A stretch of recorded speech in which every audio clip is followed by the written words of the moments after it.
Even though our freedoms have been slowly chipped away at for decades, the United States of America is still considered one of the freest nations on this planet. However, there is a sector of our society that hasn't truly been free in decades. And in fact, it appears to be more like a totalitarian state than a free society. We are going to talk about all of this today on this episode of Amelia Proclaims Liberty. Let's get started.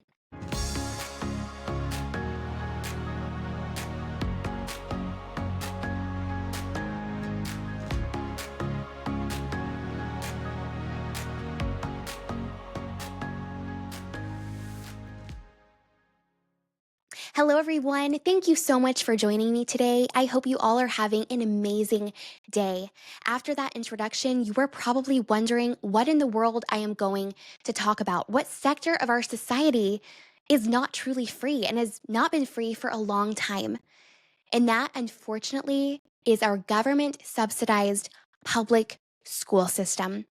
And this breaks my heart and should break the heart of every one of you because we still tout that we are the freest nation on this earth. And I do believe that's true. Even though, like I said, a lot of our freedoms have been infringed upon, we still are a very free society compared to all of the nations around us and around the world. But in the school system, children are not free.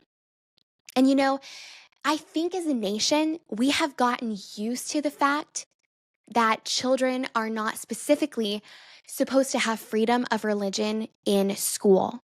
And not just students, teachers, principals, parents that come for school functions.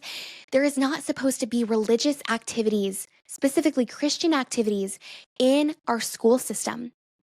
And it's honestly beyond me how that we ever got to the point that that was acceptable, that it became normalized to check our freedoms at the door, to not be able to take those into the halls of the schools. How was that ever acceptable? How did that ever become normal in a free society? As Americans, we love to say we have freedom of speech, we have freedom of religion, but yet school children do not have those things. School children do walk the halls every day of a totalitarian institution. And I know that may seem extremely harsh to you to say that about the public school system, but it's true. They don't have freedom of religion and they don't have freedom of speech when it comes to their religion. Why was that ever acceptable? Why did we ever let that happen? Why do we think that's normal? And I think it's because that's been the case for so many decades. That's just a given in America. It shouldn't be. That never should have happened.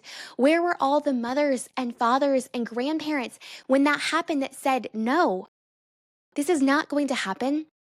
We are not telling our children to check their freedoms at the door. There needed to be people that stood up. And I'm sure there probably were. But it is so heartbreaking when you really think about it. These little school children can't talk about their faith. And as we will talk about later, specifically if they are Christians, they can't talk about their faith, even with their friends. They can't pray for their food. They can't ask questions about it in the classroom. Now, I'm sure there are exceptions. There are some school districts that are very lenient on this policy. There are exceptions, but as a whole, our public school system is extremely hostile towards faith, but especially Christianity. This should break all of our hearts. And how did it ever get to this point? Well, because individuals and organizations and activists convinced our society, convinced our government that there should be a wall of separation between church and state. They claim that it's in the Constitution. They claim that the First Amendment says that there should be separation of church and state. But what does the First Amendment really say? I have a copy right here, and I want to read you the First Amendment. Congress shall make no law respecting an establishment of religion or prohibiting the free exercise thereof, or abridging the freedom of speech or of the press, or of the right of the people peaceably to assemble and to petition the government for a redress of grievances. Is there anything in there that says anything about separation of church and state, or that implies that school children shouldn't be able to talk about God in their school, or that teachers shouldn't be able to talk about God, or that they shouldn't be able to pray before they eat? Do you read between the lines? Because I might be missing something. I mean, it's possible. It's a big document, but actually, the First Amendment is one sentence. And all of these words are very simple words, ones that we can all understand in the English language. So I'm not sure where this whole idea that the phrase separation of church and state is in the Constitution, and how it implies just all of these things about our school systems, about public land, about it's insane to me that people have used this amendment to infringe upon the freedom of religion of people in so many sectors of life. The First Amendment was put into place for completely opposite reasons that the left wants you to think. So we need to back up and we need to talk about history. So the founding fathers, the colonists that settled in the 13 colonies, they were coming from nations primarily in Europe. And it was very common in Europe, especially Great Britain and other nations, for the government to form an official alliance with a certain denomination. Like in Great Britain, it was the Anglican Church, the Church of England, and it was a formal alliance. They were kind of one and the same. They did each other's bidding, and unfortunately, it caused a lot of persecution among people that weren't that religion or weren't that denomination. And that's one very substantial reason why people fled to the New World that would later become the United States of America, because they wanted the freedom to worship as they pleased. They didn't want to be forced, to be part of the Church of England. They didn't want to be forced to be whatever denomination or religion their nation was, and they didn't want to be persecuted for their faith.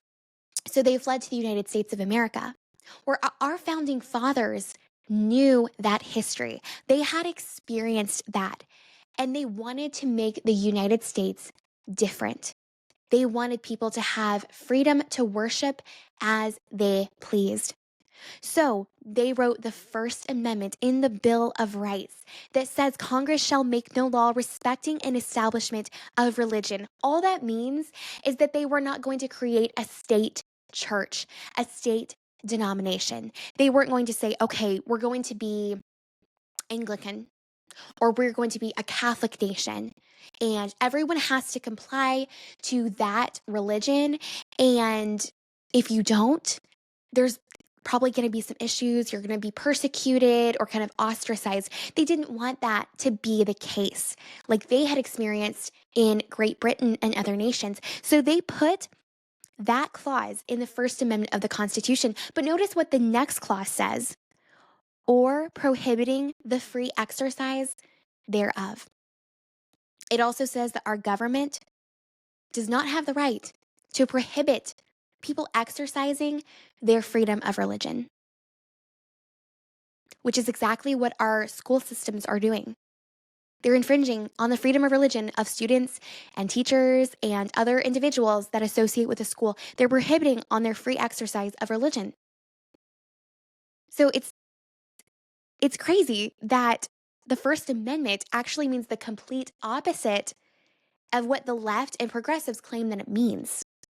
They try to use the First Amendment to stifle the voices of private citizens. It's literally trying to limit the government.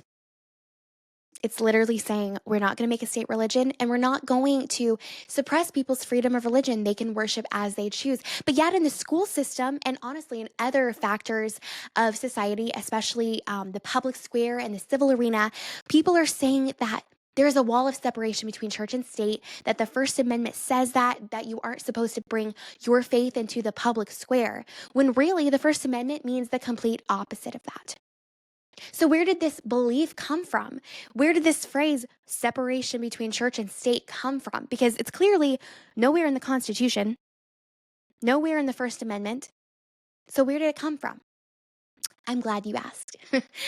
The phrase wall of separation between church and state actually came from a private letter between Thomas Jefferson and the Danbury Baptist congregation in Danbury, Connecticut.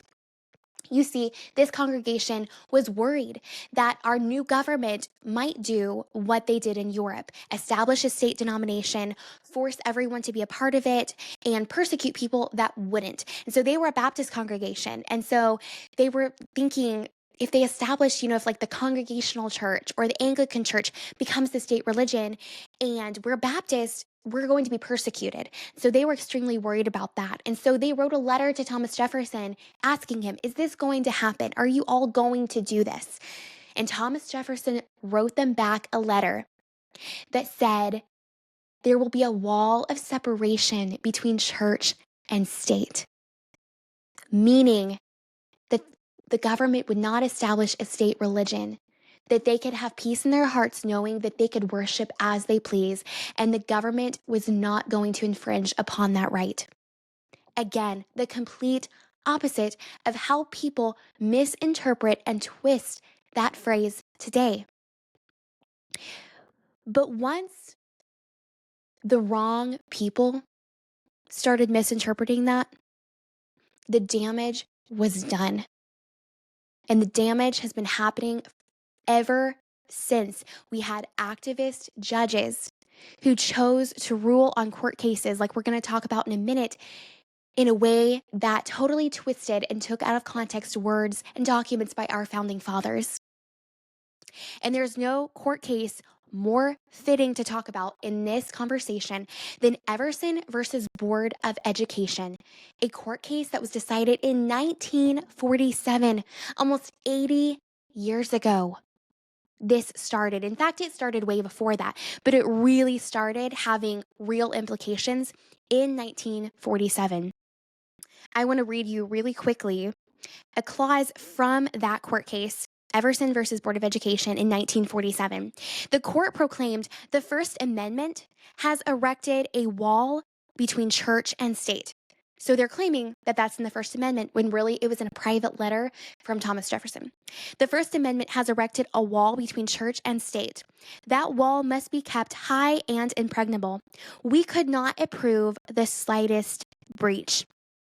And I don't know that anyone could have predicted the downward slope that our school system would take after that one court decision. I mean, it has been absolutely insane how people have taken that phrase, separation between church and state, added it to this clause of this court decision, and applied it to so many aspects of our public life.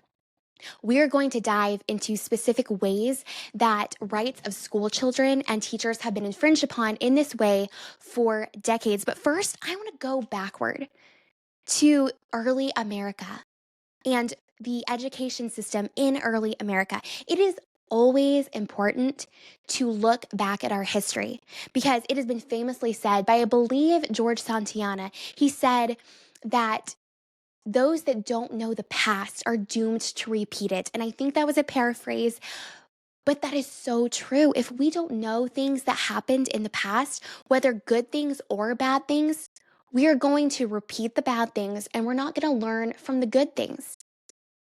And we're just going to have this constant spiral of just repeating the same mistakes over and over.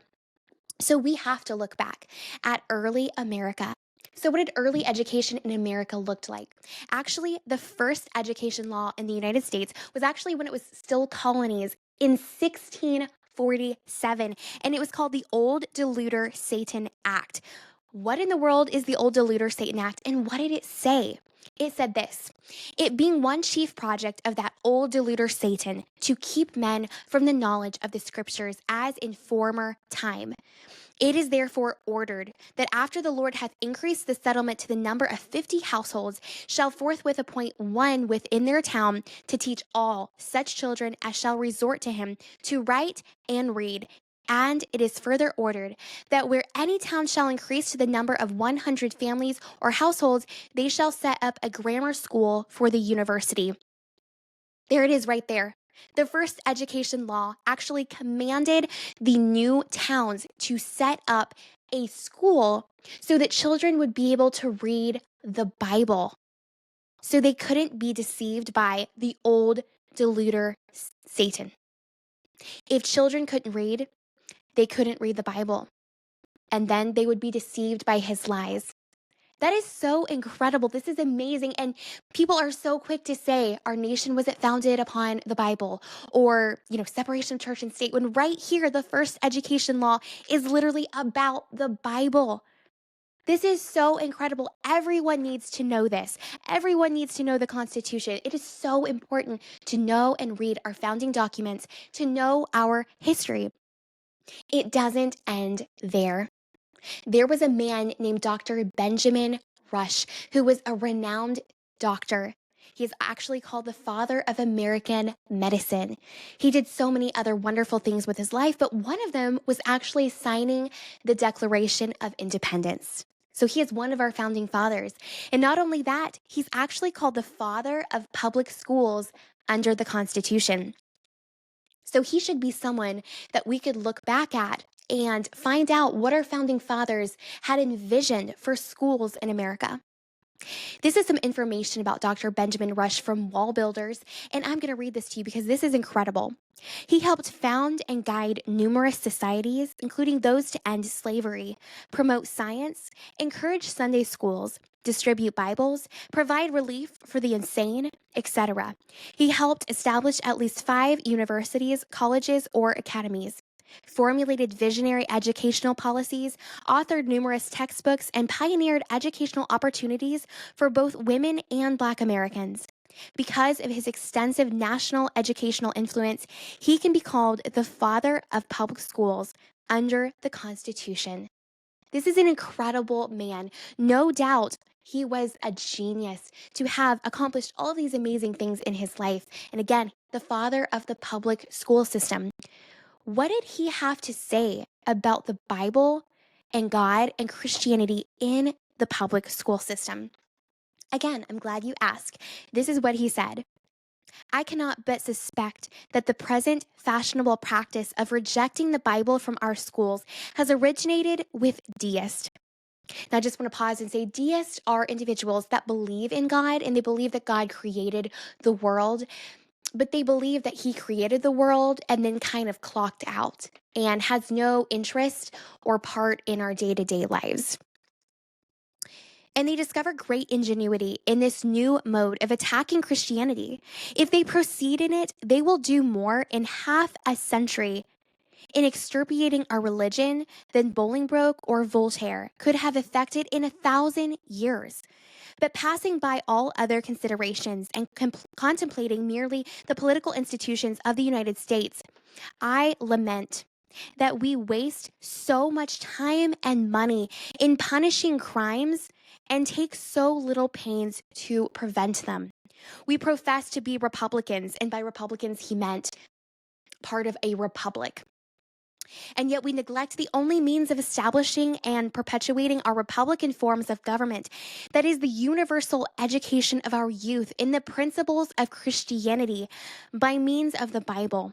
For this divine book, above all others, favors that equality among mankind, that respect for just laws and all those sober and frugal virtues which constitute the soul of republicanism. This is incredible. He literally said, why do we take the pains of punishing crimes when we don't do anything to prevent them?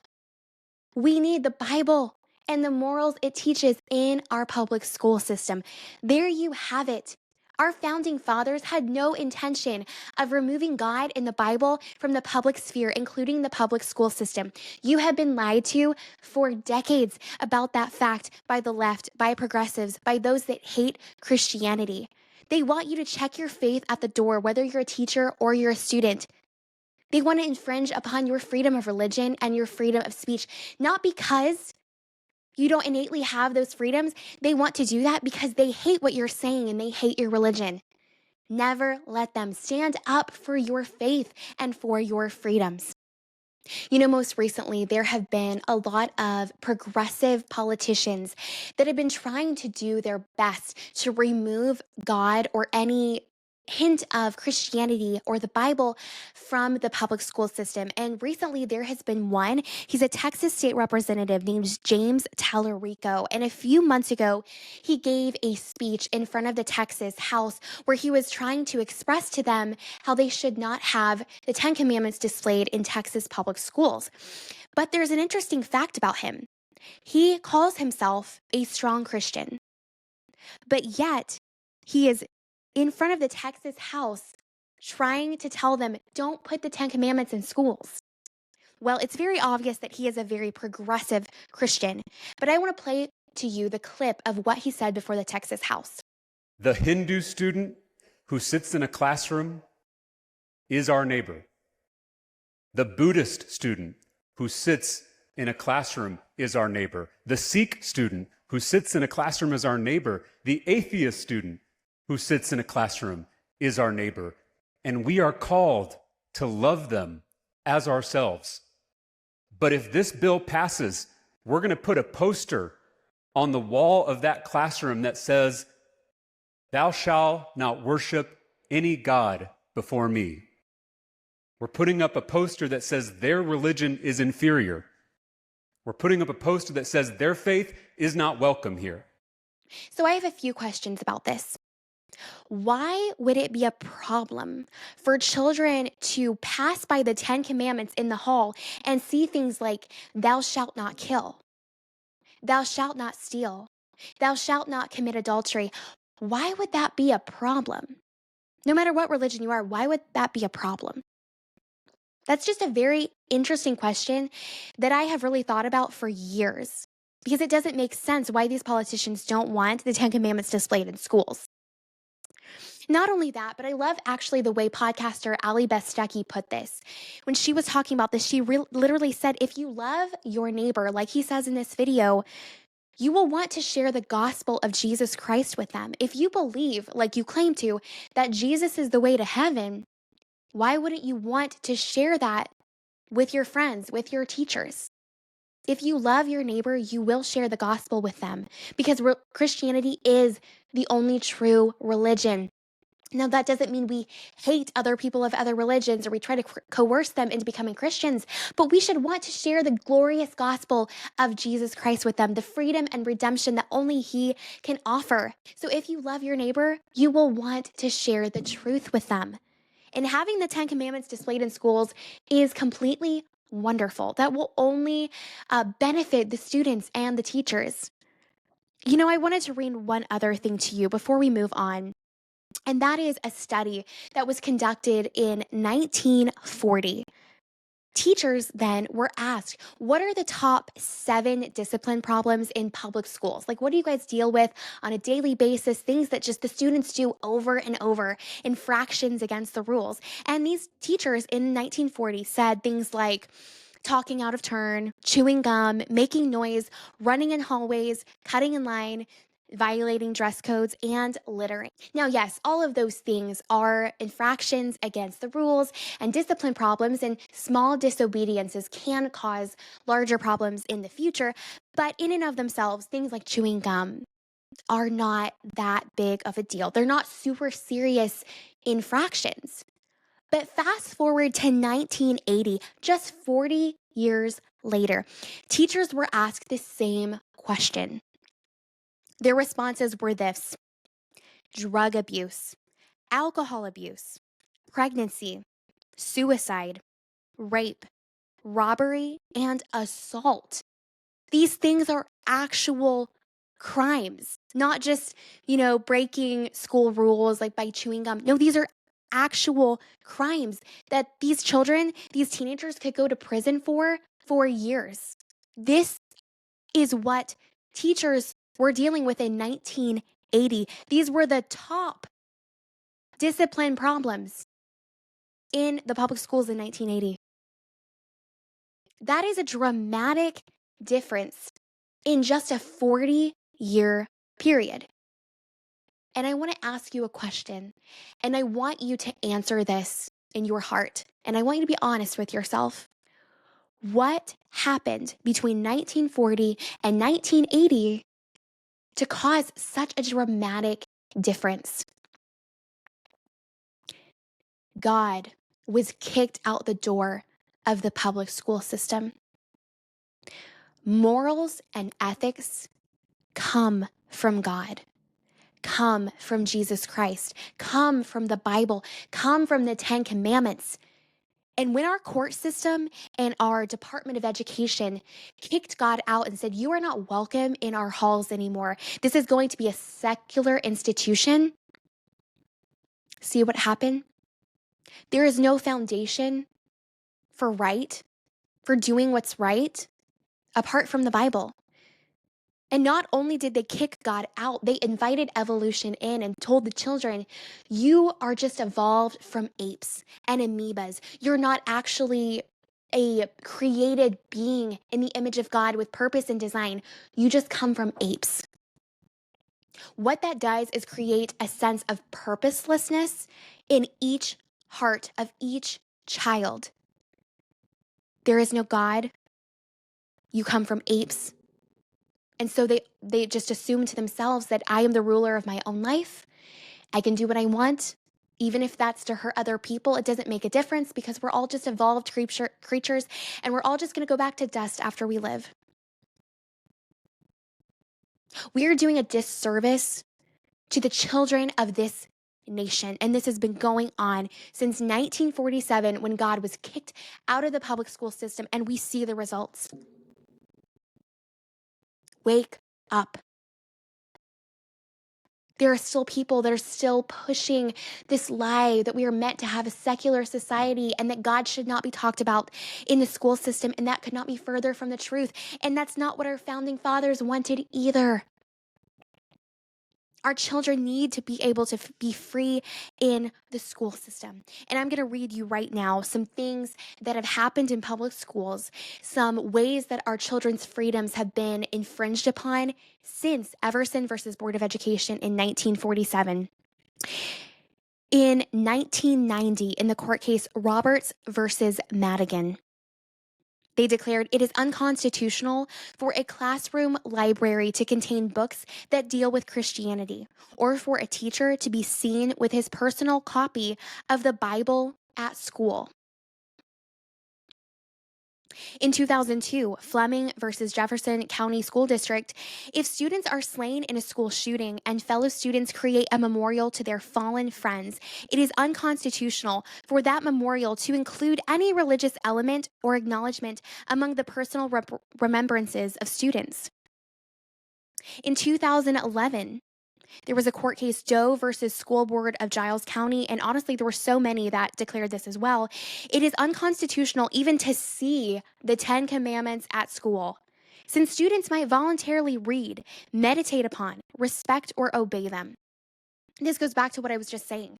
Why would you not want students to see the Ten Commandments and read, "Thou shalt not kill," and obey it? That's some deranged thinking right there. In 1999, Furley versus Alito, and in 2000, Cole versus Oroville Union High School, and in 2011, Griffith versus Butte School District Number 1. The courts declared in all these cases it is unconstitutional for a graduating valedictorian to include personal comments about his or her own faith in their own celebratory speech.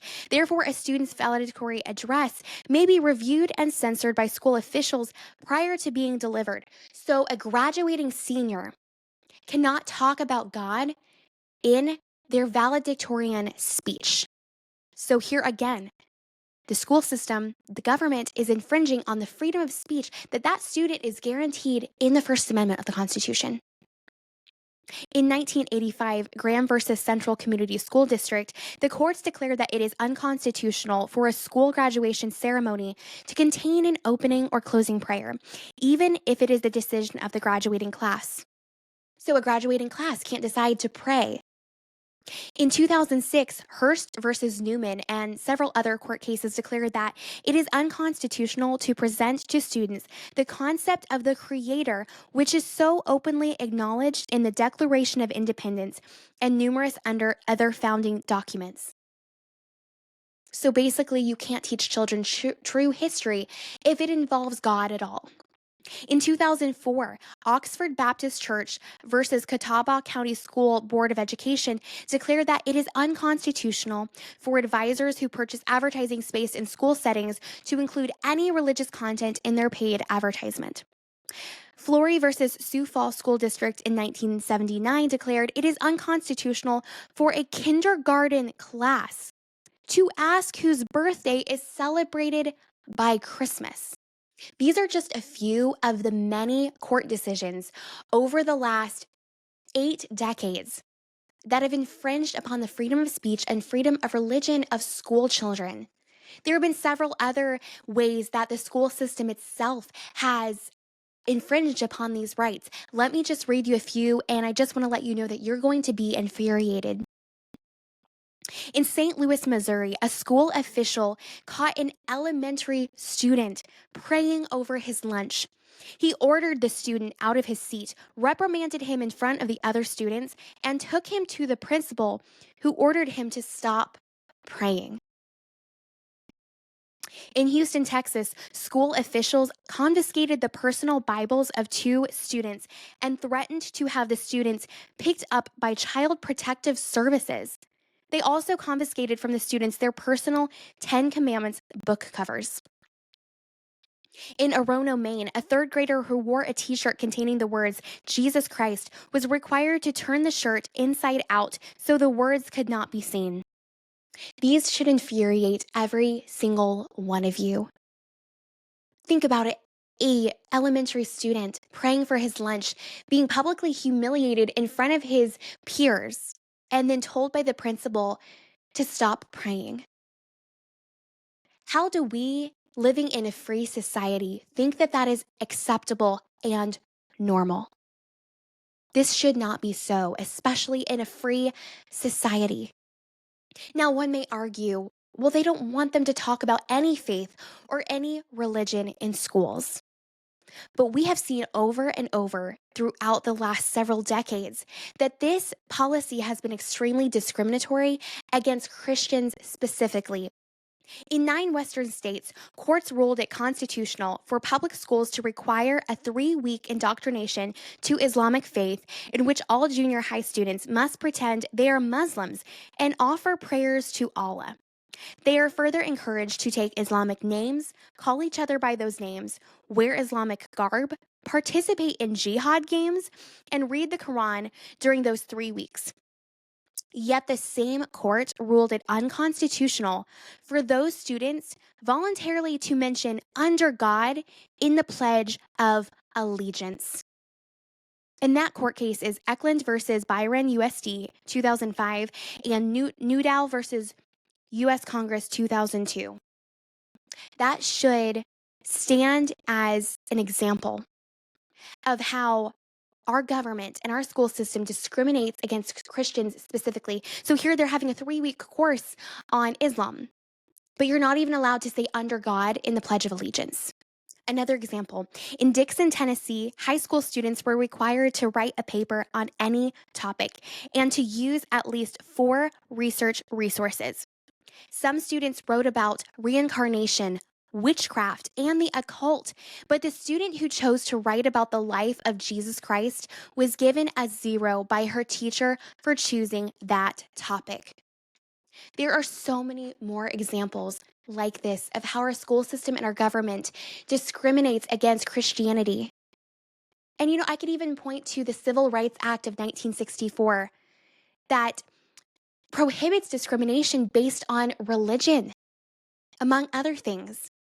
Everything that our government and school system is doing when they're infringing on freedom of religion of students and teachers is unconstitutional. Yet we as Christians, we as conservatives are told that we are the ones that are unconstitutional, that we are the enemies in this way, in this aspect. We are told to check our beliefs at the door, whether it be in the school system, whether it be in City Hall, whether it be in the U.S. Capitol, whatever arena of the public square it is, we are told to check our beliefs at the door, that everyone, Satanist, those in the occult, Atheists, people of other religions, are allowed to bring their religions, their beliefs, their opinions into the public square and make decisions based off of that. But Christians are not, that we are somehow dangerous, that somehow our founding fathers didn't want us to bring our beliefs into the public square. That could not be further from the truth, as we have seen studying our founding and early education laws. We as a nation need to get back to knowing the freedoms that ultimately have been given to us by our Creator, but also have been guaranteed in our Constitution. Our Constitution says that the government cannot infringe upon these freedoms, yet we've been letting them do so for decades, sometimes even centuries. I fear that if we do not continue to stand up for our freedoms, that they will be taken away forever. Our founding father, John Adams, said, "Liberty once lost is lost forever." Our freedoms were not free. People died in battle, shed their blood to get and preserve our freedoms. Yet often we take them for granted. We think it's an American way of life. Our freedoms will always be there. But they have already been taken away so often in our society already. And do we think that they're going to stop there? They want to silence anyone that does not believe the way they want to. They want to control us, and they want to stifle our Christian faith, and we cannot let them. Now we know that ultimately our freedom comes from Jesus Christ. The Bible says that who Christ hath set free is free indeed. So even if we do have a government, have a school system that infringes upon our freedoms, upon our rights, and even if it does get worse from here, we can always rest in the fact that we are free inside in Christ, that we have been forgiven and set free from our sin. We have been redeemed, and that this life is not the end. One day, the Lord will return, or we will pass on, and we will be in the presence of Jesus Christ forever. But I implore you, if you do not know Jesus Christ as your Savior, please reconsider. He loves you so much. He died to take the penalty of sin that you deserve to pay, but he did it because he loves you. He paid the debt of sin that you owe, that I owe, that we all owe. And if you just come to him in faith and repentance, which means a turning away from your sin, if you come to him in faith and repentance and accept that free sacrifice he made for you, he will save you, redeem you, forgive you, and come to abide inside of you and give you a desire to do what is right and to live for him. And ultimately, we will be in heaven with him forever if you make that decision and make him Lord of your life. I know that sometimes these things can be discouraging. I don't tell you these things to discourage you. I tell you these things to inspire you, to motivate you to stand up for your freedoms and for your rights, and to also know our history because it is so important. I just wanted to say really quickly that all of those court cases and infringements of freedom of religion that I read about are from this amazing book by David Barton, the founder of Wall Builders, called Original Intent: The Courts, the Constitution, and Religion. I encourage everyone to read this book. It is an amazing resource. Thank you so much for listening to this episode of Amelia Proclaims Liberty. It really does mean the world to me. If you have enjoyed this show, please share it with a friend who would like it. And also please subscribe and leave a rating and review to encourage other people to listen. Until next time, thank you for listening to Amelia Proclaims Liberty.